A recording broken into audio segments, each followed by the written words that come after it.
तो कहानी शुरू होती है पॉल नामी एक ट्रैक्टर को दिखाते हुए। वो बहुत सही लड़का था। पॉल प्रोग्रामिंग का चैंपियन था और ऑफिस में भी उसकी परफॉर्मेंस सबसे अच्छी थी। उसने जो प्रोग्राम डिजाइन किया था उसकी वजह से आज उसे प्रमोशन मिलने वाली थी, लेकिन उसके साथ धोखा हो गया और बॉस ने उसकी जगह किसी और को प्रमोट कर दिया। ये देखकर उसे इतना गुस्सा आया कि उसने फौरन जॉब छोड़ दी। लेकिन उसे इसका ज्यादा दुख नहीं हुआ, क्योंकि इस जॉब से निकलते ही उसे एक और बहुत अच्छी ऑफर मिल गई। जो जॉब थी सिंगापुर की एक कंपनी में। वहाँ पे सैलरी भी बहुत ज्यादा थी और प्रमोशन के चांसेस भी ज्यादा थे। इंटरव्यूज करने के लिए एंडी नाम का एक लड़का उनके मुल्क आया हुआ था, जो पॉल के साथ एक दो लोगों को और सिलेक्ट करके अपने ही साथ सिंगापुर लेके जाने लगता है। प्लेन में उसने पॉल से एक बहुत ही अजीब काम करने को कहा। प्लेन में बैठे सभी लोगों के फोन हैक करने को कहा, जिससे पॉल ने कर भी दिया, ये समझते हुए कि शायद एंडी उसका टेस्ट ले रहा होगा। ये लोग फाइनली सिंगापुर पहुंच जाते हैं, जहां पहुंचते ही कुछ गुंडों ने पॉल और उसके साथी के ऊपर हमला कर दिया। हमला करते ही उसके मुंह पे कपड़ा चढ़ा दिया गया था। कुछ तो गड़बड़ी थी यहाँ पर। आंखें बंद होने से पहले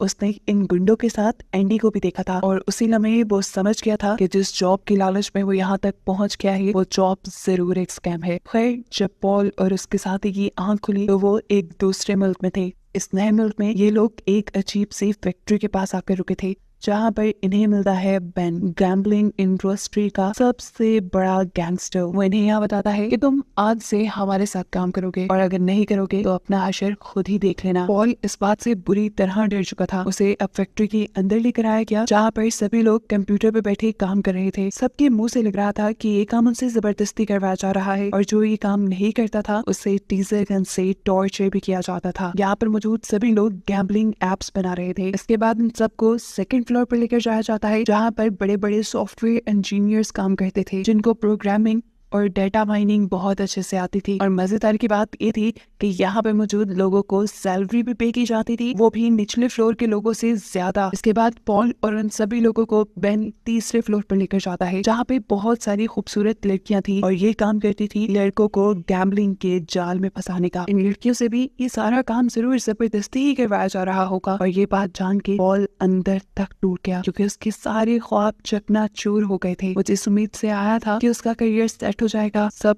खत्म हो गया। पॉल किसी तरह यहाँ से भागने की कोशिश करता है, लेकिन इससे पहले कि वो भाग पाता, पीछे से एंडी उसका इरादा भांप कर उसे टांग मारते हुए नीचे गिरा देता है और फिर बंदूक दिखा के धमकी देता है, अगर तुमने यहाँ से भागने की कोशिश की तो तुम वैसे ही मारे जाओगे। खैर, अब रात हो गई थी। पॉल और उसके साथी को जो सोने का कमरा दिया गया था वो किसी जेल से कम नहीं था। जगह जगह चूहे दौड़ रहे थे, जिनकी वजह से यहाँ किसी को नींद नहीं आती थी। अभी वो इन्हीं चीजों से जूझ रहे थे कि दोबारा यहाँ उसके सामने एंडी आ जाता है, जो उसे फोर्स कहता है कि चलो अपने घर कॉल करो और ये कहो कि यहाँ सब कुछ बिल्कुल ठीक है, ताकि तुम्हें ढूंढते हुए पुलिस न यहाँ आ जाए। और हाँ, याद रखना, कोई चालाकी करने की जरूरत नहीं। अपने घर वालों को ये भी बता देना यहाँ सिग्नल्स का इशू है, ज्यादा बात नहीं हो पाएगी। पॉल ऐसा करना नहीं चाहता था, लेकिन एंडी ने जब उसे टॉर्चर करने की धमकी दी तो उसने मैसेज कर दिया। इसी दौरान वो देखता है कि एक आदमी को बहुत बुरी तरह से बांधकर मारा जा रहा था। आसपास के लड़के उसे वजह बताते हैं कि इस लड़के ने आज यहाँ से भागने की कोशिश की थी। और ये देखते हुए पॉल के जहन पे जो ये ख्याल चल रहा था कि वो जल्दी यहाँ से भाग जाएगा, वो भी सारा खत्म हो गया। अब अगली सुबह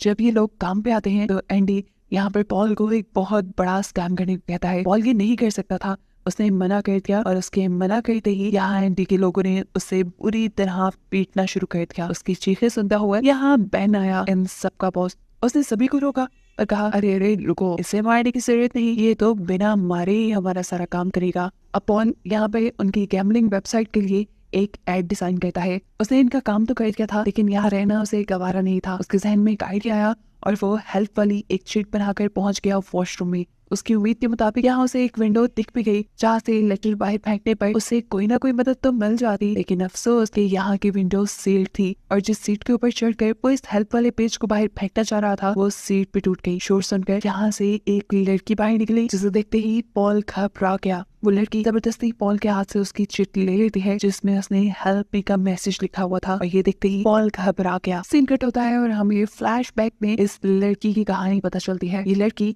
जिसका नाम है लिली, ये एक बहुत बड़ी मॉडल थी, बहुत मशहूर। उसने अपनी जिंदगी में बहुत पैसे भी कमाए थे, लेकिन फिर एक दिन उसकी एक पिक्चर एक गैम्बलिंग साइट के ऊपर किसी ने चला दी और लिली के बॉस को लगा कि ये लिली की इजाजत से हुआ है। अब क्योंकि बॉस ने उसके साथ कॉन्ट्रैक्ट किया हुआ था कि उनकी एड्स के अलावा लिली की फोटो कहीं पे भी नहीं चलेगी, तो ऐसे कॉन्ट्रैक्ट टूट गया और लिली को जॉब से निकाल दिया गया। वो काफी परेशान थी। इसी सब में उसे उसके एक दोस्त ने जॉब बताई जिसमें उसे अच्छे खासे पैसे मिल रहे थे। लिली ने बिना कुछ सोचे समझे हाँ कही थी और अगले दिन उसके बताए एड्रेस पे इंटरव्यू देने पहुंच गई। यहाँ आकर उसे पता चला कि उसे तो बोल्ड शूट करना पड़ेगा। ये चाहते ही वो फौरन होटल से भाग गई, लेकिन उसका दोस्त उसे वापस लाने के लिए उसके पीछे पीछे गया और जब उसके दोस्त ने उसके साथ जबरदस्ती करने की कोशिश की तो लिली ने उसे थप्पड़ मार दिया। इतनी देर में यहाँ पर लिली की दोस्त भी आ चुकी थी, जो आदमी को पुलिस की धमकी देते हुए लिली से दूर कर देती है और लिली को लेकर आती है अपने घर पर, जहाँ पे उसकी मुलाकात होती है एंडी से। एंडी भी उसके लिए एक जॉब ऑफर लाया था जिसमें पैसे भी अच्छे मिल रहे थे और जॉब भी काफी आसान थी और क्योंकि ये उसके दोस्त के रेफरेंस से थी तो इतबार का तो ज्यादा मसला ही नहीं था। उसने फौरन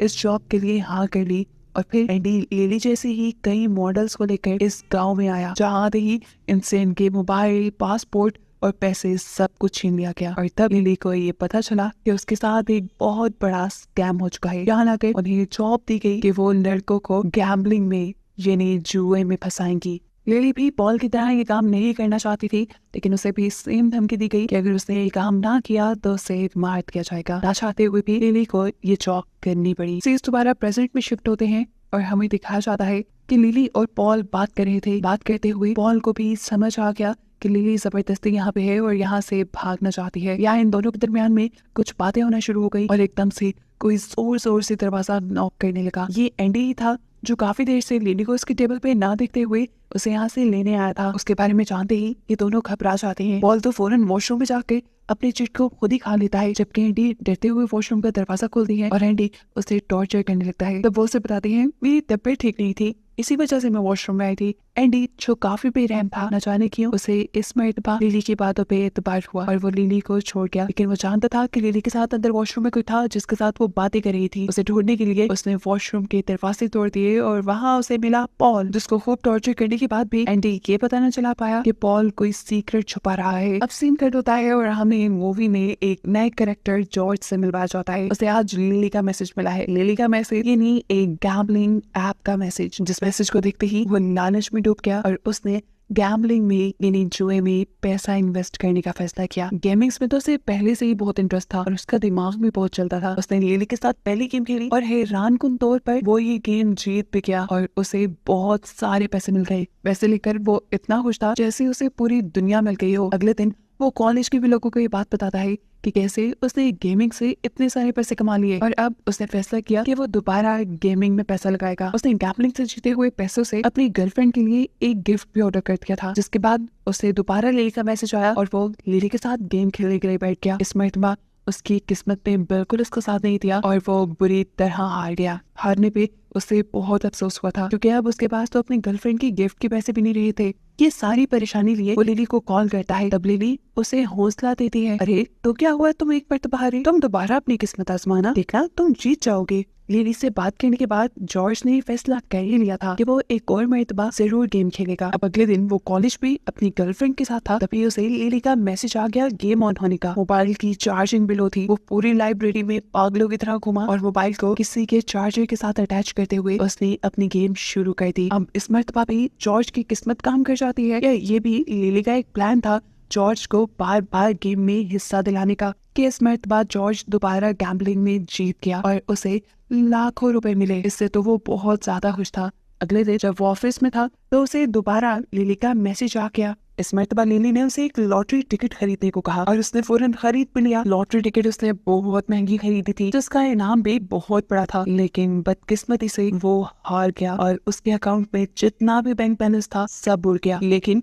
उसका गैम्बलिंग का नशा नहीं उतरा। गैम्बलिंग का भूत उस पे इतना सवार हो गया था कि अब उसने गेम खेलना रेगुलर स्टार्ट कर दिया था। इसके लिए जब उसके पास पैसे खत्म होने लगे तब उसने अपने एक्सपेंसिव जूते, कार, कपड़े सब बेच दिए। यहाँ तक कि अपने फ्रेंड सर्कल से भी बहुत ज्यादा उधार ले लिया। इस सारे पैसे के जाल में उसे समझ नहीं आया कि वो कुछ हासिल करने के बजाय सब कुछ हार रहा है। अब जॉर्ज अपने इतने ज्यादा पैसे डुबा देता है कि वो गैम्बलिंग वाले अपने पैसे निकलवाने के लिए जॉर्ज के घर पे ही हमला कर देते हैं और जॉर्ज के घर पे मौजूद सारी कीमती चीजें उठा कर ले जाते हैं। कीमती चीजें उठाने के बावजूद भी जॉर्ज का गैम्बलिंग वाला कर्जा उतर ही नहीं रहा था, इसीलिए अपने पैसे वापस लेने के लिए ये लोग उसे हॉस्पिटल ले गए और वहां जाकर उसके बॉडी का सारा खून बेच दिया। बॉडी से एकदम से इतना सारा खून निकलने की वजह से वो बहुत ज्यादा बीमार हो चुका था। अपने बेटे की हालत उसके पेरेंट्स से खराब देखी नहीं गई और फिर उसके पेरेंट्स ने अपनी सारी प्रॉपर्टी बेचकर उसका इलाज करवाया, साथ ही साथ उसका सारा कर्जा भी उतार दिया। अब उन्हें उम्मीद थी कि जॉर्ज ठीक होकर ये सब कुछ नहीं करेगा, वो इस सब से सीखेगा, लेकिन जिंदगी में इतना बड़ा हादसा होने के बावजूद भी वो बिल्कुल नहीं संभला और उसने दोबारा गैम्बलिंग शुरू कर दी। लेकिन इस मर्तबा सैम इसकी गर्लफ्रेंड इसका बहुत ख्याल रख रही थी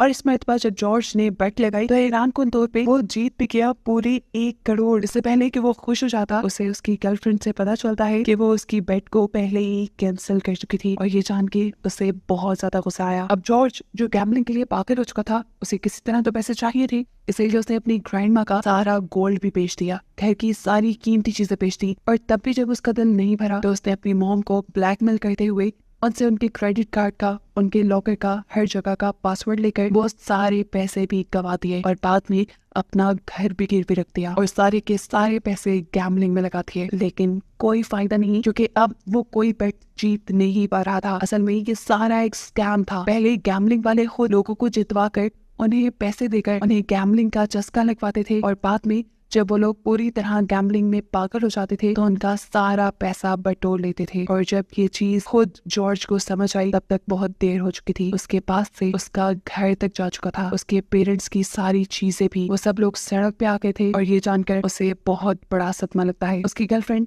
ये जान लेती है कि अब उसकी दिमागी हालत ठीक नहीं है, इसलिए वो उसका पीछा करते हुए घर तक आ गई। वो चिल्लाती रही, जॉर्ज कुछ मत करना, देखना हम सब मिलकर सब ठीक कर देंगे। लेकिन उसकी सारी बातें सुनने से पहले ही जॉर्ज ने अपने अपार्टमेंट से जंप करते हुए अपनी जान दे दी। अब सीन कट होकर हमें बहन को दिखाया जाता है जो कि अपनी इसी गैम्बलिंग के बिजनेस से बहुत ज्यादा पैसा कमा चुका है और इसी की वो आज पार्टी कर रहा है। सभी लोग बहुत खुश हैं, ये जानते हुए भी कि उन्होंने ये पैसा लोगों को धोखा देकर उनकी जानों को खतरे में डालकर कमाया है। खैर आज लिली बहुत ज्यादा खुश थी क्योंकि उसने अपने 5 मिलियन कस्टमर्स पूरे कर लिए थे और ये किया था उसने पॉल की मदद से। जिस दिन वॉशरूम में वो दोनों बातें कर रहे थे तब पॉल ने उसे कहा था, मैं तुम्हारी यहाँ से जाने में मदद कर सकता हूँ, प्रोग्रामिंग के जरिए मैं तुम्हारे 5 मिलियन कस्टमर्स पूरे करवा दूंगा और फिर तुम यहाँ से चली जाओगी। अब इसी चीज के चलते वो बेन के पास आती है और उससे अपना पासपोर्ट मांगती है क्योंकि फाइनली अब वो घर जा सकती थी। लेकिन बदकिस्मती उसकी कि बेन ने उसे बताया कि तुम अभी घर नहीं जा सकती, तुम्हें 10 मिलियन का टारगेट पूरा करना होगा अब घर जाने के लिए। और ये सुनकर उसकी सारी उम्मीदें टूट गई। वो काम करने से मना भी नहीं कर सकती थी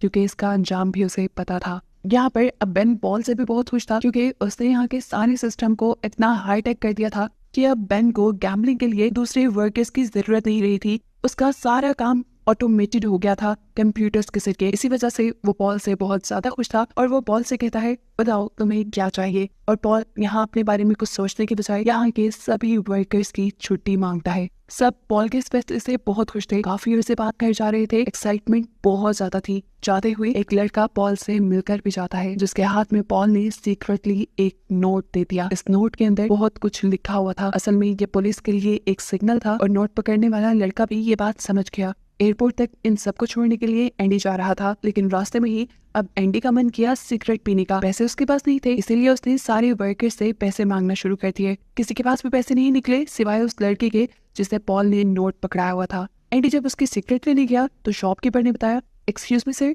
ये नोट नहीं चल सकता, इस पे कुछ लिखा है। एंडी ने जब उस नोट को पढ़ा तो वो गुस्से से आग बकोला हो गया। वो समझ गया कि पुलिस को कोई खबर पहुंचाने वाला था। उसे में वो बस एयरपोर्ट लेने के बजाय वापस अपनी फैक्ट्री में ले आता है और बेन को सारी बात बता देता है कि कैसे ये सब लोग मिलकर यहाँ की इंफॉर्मेशन पुलिस को देना चाहते हैं। बेन को भी गुस्सा आ जाता है और वो सभी लोगों को टॉर्चर करने का ऑर्डर देता है। ये टॉर्चर पॉल और लिली दोनों से ही बर्दाश्त नहीं हुआ और सबको बचाने के लिए उन दोनों ने अपने ऊपर इल्जाम ले लिया कि असल में वो हम ही हैं जो पुलिस तक यहाँ की खबरें पहुँचाना चाह रहे हैं। उन दोनों के इस किए की सजा के तौर पर पॉल की तो एक टांग ही काट दी जाती है, जबकि एंडी लिली के सारे नेल्स उखाड़ देता है जिससे उसे बहुत ज्यादा दर्द हुआ। अब ये लोग कुछ और गड़बड़ी ना करती, इसीलिए बेन इन सबको किसी दूसरी जगह शिफ्ट करने का ऑर्डर देता है। और जब बस के जरिए ने दूसरी जगह ले जाया जा रहा था तब लिली ने हिम्मत की और उसने विंडो से बाहर जंप कर दी। वो भागते हुए फौरन पुलिस स्टेशन पहुंची और उसने जाते ही बेन और एंडी के खिलाफ रिपोर्ट कर दी, ये जाने बगैर कि यहाँ की पुलिस भी बेन और एंडी की खरीदी हुई है।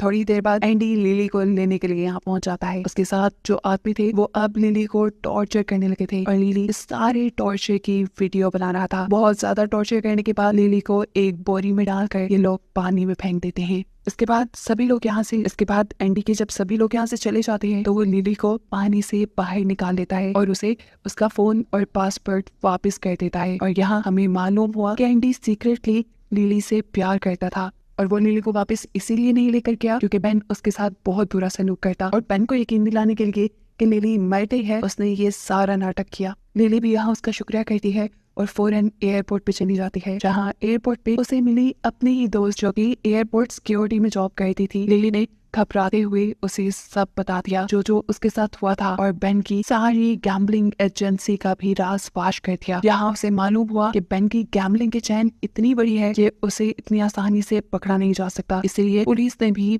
बहुत ही होशियारी से बेन को पकड़ने का एक प्लान बनाया और चुपके से पॉल के पास एक नोट भिजवाया गया जिसपे एक डेट और टाइम लिखी थी और लिखा था कि इस दिन इस टाइम पर तुम अपना फायर अलार्म ऑन कर देना। पॉल भी सारा कुछ समझ गया कि किसी ने इस चीज की रिपोर्ट पुलिस को कर दी है। उसने भी खास डेट और टाइम के ऊपर आग जलाते हुए वहाँ के फायर अलार्म जला दिए और ऐसा होते ही पुलिस फोर्स ने यहाँ पे रेड कर दी। अब बेन इस सारी चीजों से बहुत ज्यादा घबरा चुका था। उसे पता नहीं चला कि कैसे पुलिस ने उसे पहचान लिया और कैसे वो यहाँ तक पहुँच गई।